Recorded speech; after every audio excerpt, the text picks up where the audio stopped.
Hi friends, நான் இன்றைக்கி இந்த வீடியோவில் உங்கள் கூட ஷேர் பண்ணிகிட்டு இருக்கிறது எங்கள் வீட்டோட லன்ச் மெனு தாங்க. இன்றைக்கி லன்ச் மெனுவில் பார்த்திங்கன்னா சூடான சாதம், அடுத்து பார்த்திங்கன்னா இன்றைக்கி காராமணி மொச்சக்கொட்டை, அதேமாதிரி உருளைக்கிழங்கு, கருணக்கிழங்கு, கத்திரிக்காய், முருங்கைக்காய், இது எல்லா காயும் சேர்த்து நல்லா சூப்பராக ஒரு குழம்புங்க.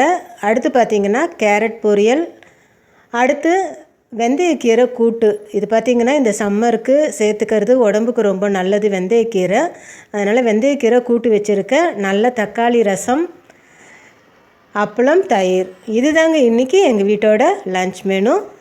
அடுத்து காலையில் பார்த்திங்கன்னா டிஃபனுக்காக இந்த சேமியா பிரியாணி செஞ்சுருந்தேங்க. பசங்க பார்த்திங்கன்னா சேமியா ரவைனாலே கொஞ்சம் கஷ்டப்படுவாங்க. அவங்களுக்கு பிடிச்ச மாதிரி இதை நான் பிரியாணி செய்கிற அதே டைப்பில் இந்த சேமியா போட்டு செஞ்சுருந்தேன். ரொம்பவே நல்லா இருந்துச்சுங்க. இந்த ரெசிபி நான் உங்கள் கூட ஷேர் பண்ணுறேன். மிஸ் பண்ணாமல் பாருங்கள் ஃப்ரெண்ட்ஸ். தேங்க்யூ.